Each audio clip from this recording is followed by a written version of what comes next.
I'm Maud, and until I turned 33, the most exciting thing in my life was when the accounting firm I worked for switched from PC to Mac. Not exactly thrilling, right? But then everything changed at a friend's birthday party. That night, I stood in the corner of a cramped living room, holding a soda and feeling uncomfortable in my too-tight dress. The music was loud, way too loud for talking, but perfect for him, Charles. He was taller than most people, which is probably why he saw me. He walked over with confidence that made my heart skip a beat. "Hey, you're Maud, right?" His voice was clear, even over the loud bass. Yeah, and you are?" I sipped my drink, trying to look calm. "Charles, I see you around. Mind if I join you?" He didn't wait for an answer, just stood next to me. "Not at all," I said, my voice nearly drowned out by the latest pop song blaring through the speakers. "So Maud, what brings you here tonight?" he asked, leaning in. His tone was casual, but his eyes were intense. "Just here to celebrate Jessica's birthday. You know her long?" "Yeah, went to college with her. She keeps inviting me to these things. Can't say no, can I?" We laughed, and it felt natural, easy. "I get it. I work with her. She's kind of hard to say no to." "An accountant, right?" She mentioned it. He nodded like he already knew. "That's right. Numbers are my game," I joked, even though I usually found nothing funny about spreadsheets. "Sounds thrilling," he grinned, and I couldn't tell if he was teasing me or not. "Oh, absolutely. It's all wild parties and high stakes in the accounting world." We laughed again, and I felt at the ease of talking to someone genuinely interested in what I had to say. It was new, exciting, and a bit scary. "You want to grab some air?" he suggested, nodding towards the backyard. I nodded, grateful to escape the noise. Outside, the cool air was a relief. "So, what's a guy like you doing in a place like this?" I asked, trying to sound more confident than I felt. "Just looking for a good time, I guess, and maybe someone cool to hang out with," he said with a smile that made his eyes crinkle at the corners.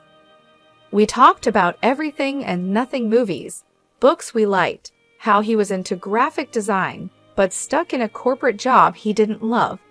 It felt like we'd known each other for years. As the night wound down, he pulled out his phone. "Can I get your number? I'd really like to see you again, Maud." I hesitated, not used to this kind of attention, but something about him felt right. "Sure," I said, typing my number into his phone. He smiled, his whole face lighting up. "Great, I'll call you. We should go out, just the two of us." "Sounds good." I managed my stomach doing flips. I watched him go, a part of me still in disbelief that this was my life now. Maybe turning 33 wasn't so bad after all. Maybe it was just the start of something truly great. The days after Charles' call felt like a blur. Before I knew it, I was getting ready for our first date. My nerves were all over the place since I didn't have much experience in this area. I chose a simple blue dress, nothing fancy, but hoped it would do the trick. Charles picked me up at 7 sharp. His car was a clean, well-kept sedan. Nothing flashy, but it suited him. As I got in, he flashed me a smile that could knock you sideways. "You look great, Maud." "Thanks," I mumbled, my face probably red as a tomato. "You look nice too." Dinner was at this cozy little French place he knew. The food smelled amazing, but my stomach was doing somersaults. We ordered pasta, him with some fancy sauce and me with plain old marinara. "So Maud, tell me something about you that no one else knows," he said, twirling his spaghetti expertly onto his fork. I chuckled, playing with my food more than eating it. "Well, I'm pretty boring, but I guess not everyone knows I can solve a Rubik's Cube in under a minute." He raised his eyebrows. "Really now? That's pretty cool. You'll have to show me sometime." "Sure," I said, starting to relax a little. "What about you? Any hidden talents?" "I make a mean breakfast burrito," he boasted with a grin. "Best you'll ever have." "I'll take your word for it. Maybe you can prove it sometime." I teased. The conversation flowed, and for the first time in a long while, I felt like I was exactly where I was supposed to be. The next few weeks were a whirlwind. We saw each other constantly. Charles would come over after work, and I'd meet him for lunch near his office. He showed me his favorite spots around town, little nooks I'd never noticed before. It was like seeing the city for the first time. Things took a serious turn when he invited me to meet his parents, Brian and Camille. They lived in a small, cozy house full of photos and little decorations. Camille hugged me the second we walked in. "Oh, we've heard so much about you, dear," she said, squeezing my shoulders. "She's lovely," Charles said, and I could tell he was pleased. We sat down to dinner, and the conversation was nonstop. "So, Maud, Charles tells us you're an accountant. That must be interesting," Brian said, passing me the potatoes. "It has its moments," I replied. "Mostly just numbers, but I like the order of it." "And how's your family?" Camille asked, genuinely interested. "They're good, thanks. My dad's a businessman, always busy, but he's been really supportive of me.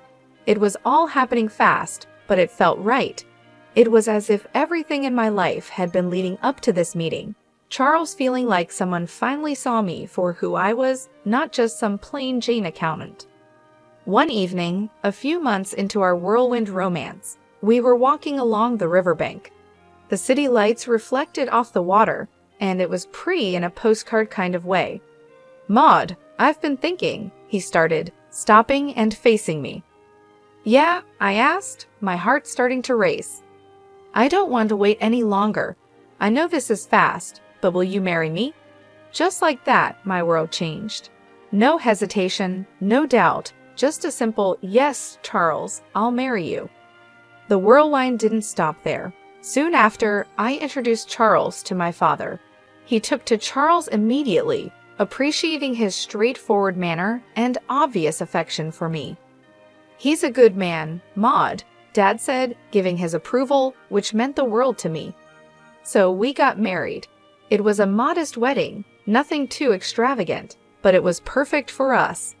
I even found myself loving the way I looked in my wedding dress, something I'd never imagined. Smiling wide, I posted photos on my social media, sharing my joy with friends and family. After the wedding, life didn't slow down, it picked up pace.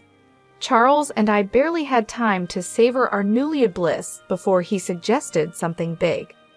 "Hey Maud, I've been thinking," he said one evening as we unpacked another box of wedding gifts in our cramped apartment. "How about we move in with my folks?" I paused, holding a coffee mug in my hand. "Live with your parents?" He nodded, looking serious.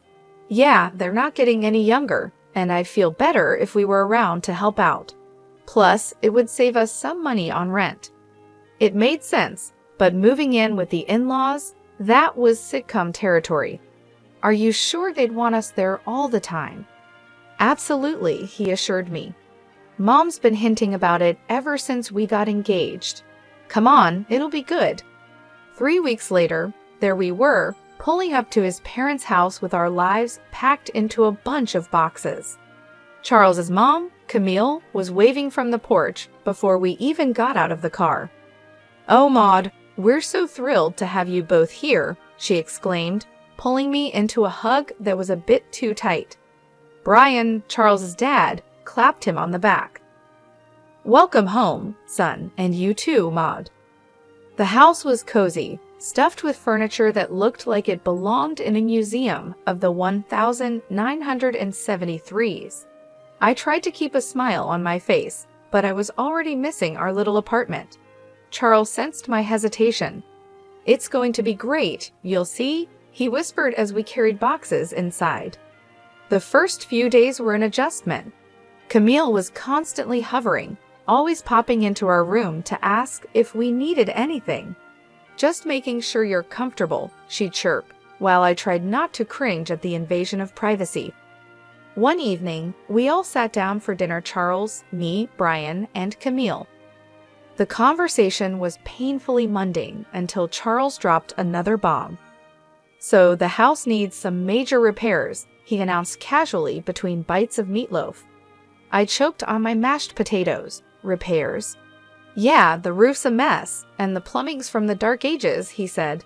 Brian nodded solemnly. We were thinking, Charles continued, avoiding my gaze, that maybe we could all chip in for the costs. I glanced at Camille, who was suddenly very interested in her plate. All of us. Well, I just got this pay cut at work, Charles muttered, so I'm a bit strapped at the moment. There it was. I felt a knot form in my stomach. I'll see what I can do, I managed to say, even though I wanted to say much more. Camille perked up, tears welling in her eyes. Oh, Maud, that would be so helpful. You're such an angel. The next few weeks were a blur of contractors and repairs. I wrote checks and smiled through gritted teeth as Camille gushed about how wonderful the house was looking. Brian slapped me on the back. You're really part of the family now, Maud. Part of the family, sure, the part that pays for everything. One particularly grueling day, after yet another round of expensive decisions, I felt completely drained. I collapsed on our bed, exhausted. Charles came in and sat beside me. Thanks for handling all this, Maud, he said, sounding almost sincere. It's fine, I lied, staring at the ceiling. I just didn't realize how much it would be. He squeezed my hand. It'll all be worth it. This is for our future, right? Our future, I echoed, not sure whose future we were building anymore. As I lay there listening to Charles's steady breathing, I couldn't help but wonder if moving in was the right decision. But there was no going back now. I was in this deep and had to see it through, whatever the cost. After the renovations, the house looked great, like something out of a magazine. Despite the financial strain, I felt a bit of pride looking around. We decided to throw a small dinner party to celebrate, just the four of us. That's when everything took an unexpected turn. We were in the middle of dinner, laughing and sharing stories, when Camille suddenly got quiet. The room felt heavy all of a sudden. She looked at Brian, then at us, and her eyes were teary. We need to tell you both something important, she said, her voice shaky. Charles and I exchanged looks. What's going on? I asked, my stomach tightening. Brian took a deep breath. The house? It's mortgaged, heavily mortgaged. We owe $300,000, and the bank could take it away if we don't settle the debt in 3 months. My fork clattered to my plate. What? You mean all the repairs we just paid for? Camille started sobbing. We were ashamed and thought we could manage it, but after the repairs and everything, there's just no way. I felt like I was in a bad dream. All the money, all the effort, and it was for a house that wasn't even secure. So, what are you saying now? My voice was sharper than I intended. Well, Charles started, his eyes avoiding mine. I was hoping maybe, Maud, you could talk to your father. Are you serious? I snapped, my voice rising. Ask my dad for $300,000? It's just, after his help, the house would be secure for us, for our future, Charles pleaded. Camille's sobbing grew louder, making me feel like the villain in this crazy drama. Please, Maud, it's our home. We've spent decades in this house. I was furious, but the tears and the pleading wore me down. I'll think about it, I finally muttered, feeling trapped. The next day, I called my dad, hesitantly explaining the situation. To my surprise, he agreed to help, but on one condition. I'll give the money, Maud, but only with a formal agreement, a receipt. I want everything documented. When I told Charles about my dad's condition, he wasn't happy. Why does it have to be so formal? Can't he just trust us? It's $300,000, Charles. It's a lot of money, and he's just being cautious, I argued, feeling the distance between us grow. He'll get his paperwork, Charles muttered, clearly annoyed. The paperwork was drawn up, and the money was transferred. Camille and Brian were relieved, constantly thanking me, but the air between Charles and me had changed. There was a coldness that wasn't there before. Just when I thought my life couldn't get any darker, tragedy struck suddenly. Maud, it's your Kayla, it signs. Her voice came through the line shaky and choked. Your dad, he had a heart attack. It's bad. My heart dropped to my stomach. What?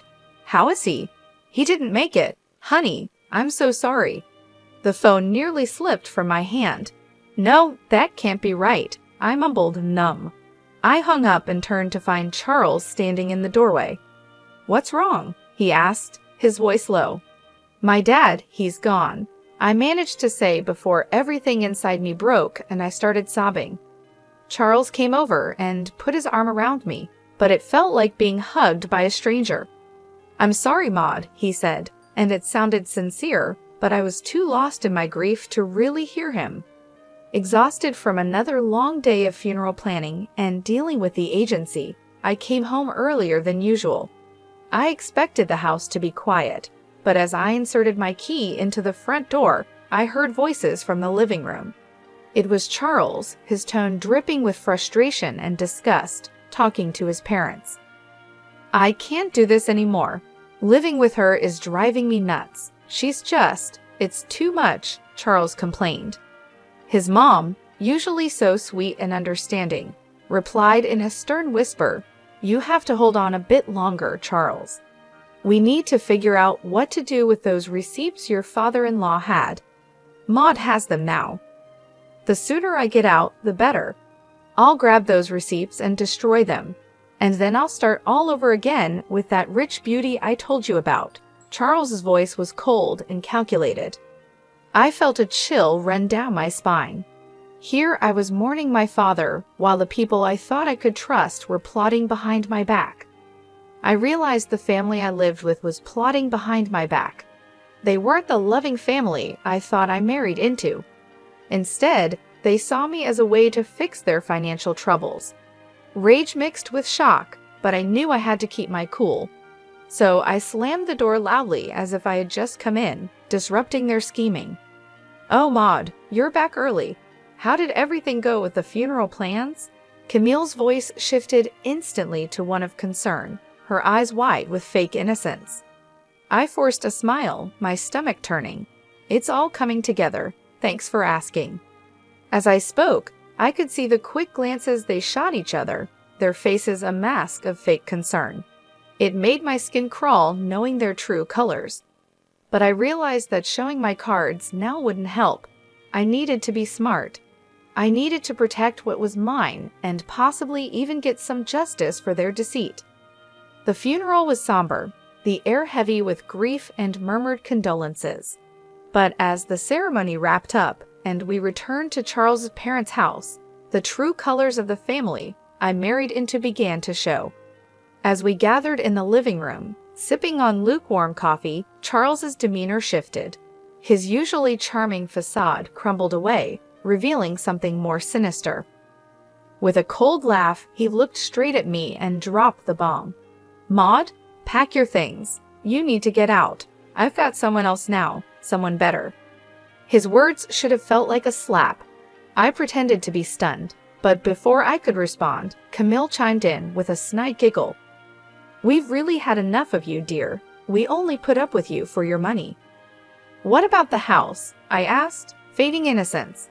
The house that I paid to fix, the $300,000 I poured into it. Camille laughed harder, as if I'd told the best joke of the year. Oh, sweetie, this house is ours. You're nothing here. Charles's smirk widened. And those receipts you're so proud of. Found them in your dad's house and burned them. They're gone. For a moment, I let them believe they had won, but then I couldn't help it. I burst into laughter, my reaction confusing them, their smiles faltering. Why are you laughing? What's so funny? Charles demanded. I wiped a tear from my eye, still chuckling. You three are just pathetic. You think you're so clever. The receipts you destroyed. They were copies. The real ones are safe with my lawyer. The color drained from their faces. Charles's arrogance turned to panic. You can't prove anything, he stammered. I can, and I will. I shot back, my voice steady and firm. Now, I want my money back, all of it, or my next call is to the police.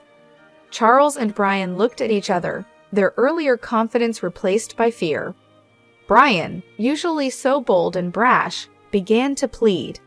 Maud, please, let's talk about this. We can sort something out. With the truth out and leverage in my hands, Negotiations with Charles and his parents dragged on longer than I expected.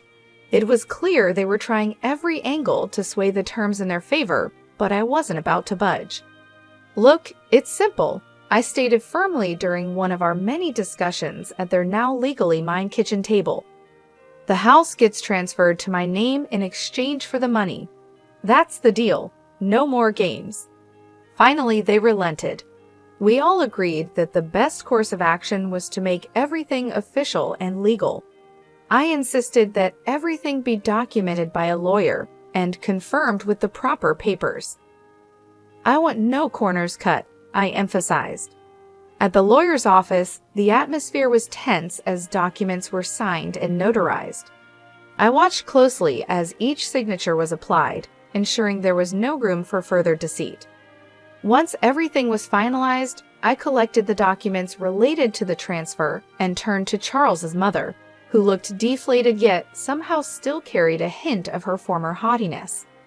"I'll be keeping these in a safe place," I said, holding up the papers before slipping them into a folder, just to ensure no one is tempted to pull any stunts. With the legalities handled, the divorce proceedings were straightforward. Charles was quiet, his earlier arrogance nowhere to be seen. When the final papers were signed, I felt a weight lift off my shoulders. A chapter closed. On the day they moved out, I stood on the porch of my now fully owned house and watched Charles, his mom, and Dad carry their belongings to a rental van. Their movements were slow, the mood somber. I couldn't help but feel a mix of satisfaction and sorrow. This wasn't how I imagined my marriage ending, but under the circumstances, it was the best possible outcome.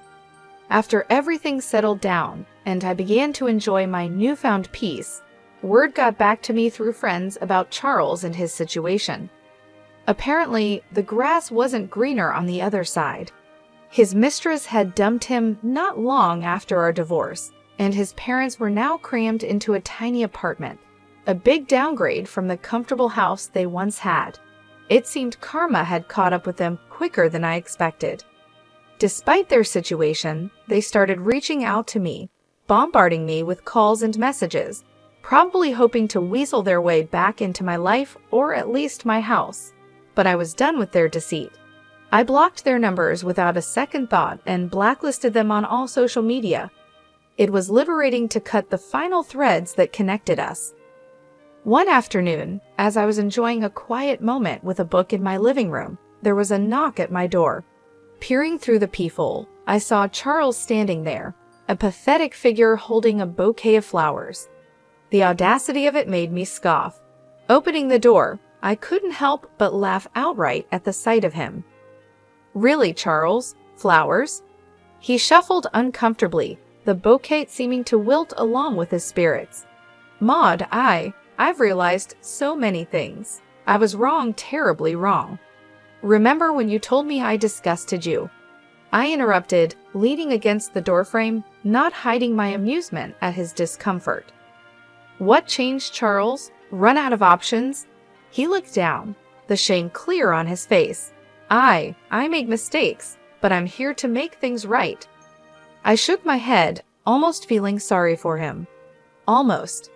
You're not here to make things right, Charles. You're just desperate to get back to your comfortable life. But guess what? That life doesn't exist anymore, not for you." His face fell, and he took a step back as if my words were physical blows. "Maud, please." "Save it." I cut him off sharply. "I want you to leave. Don't come back here. We're done. Forever."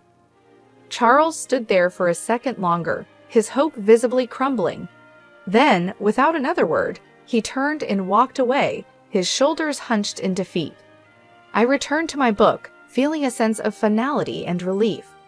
I smiled to myself, feeling the quiet of the house wrap around me like a comforting blanket. It was such a stark contrast to the chaos that once filled this space. The constant noise, the tension, the deceit, all of it was gone now. I could finally breathe deeply without the weight of worry on my chest. I was finally at peace, living life on my terms. I glanced around the room, taking in the calm atmosphere. The sun streamed in through the windows, casting a warm glow over everything. I realized how much I loved this house now that it was truly mine. The walls, once witnesses to arguments and schemes, now seemed to echo with serenity and contentment. I thought back to the days of turmoil and manipulation, remembering how trapped I felt. Charles and his family had taken so much from me, both emotionally and financially, but now they were out of my life for good. No bouquet of flowers or sweet talk could change that. Their attempts to manipulate me were over. As I sipped my tea and returned to my book, I felt a sense of triumph. I had faced betrayal and heartbreak, but I had come out stronger on the other side. I had taken control of my life and my future. The peace I felt now was well-earned and deeply cherished. I was truly finally free. Free from lies, free from deceit, and free to live my life as I chose. The future stretched out before me, full of possibilities and opportunities. I smiled again, knowing that whatever came next, I was ready for it.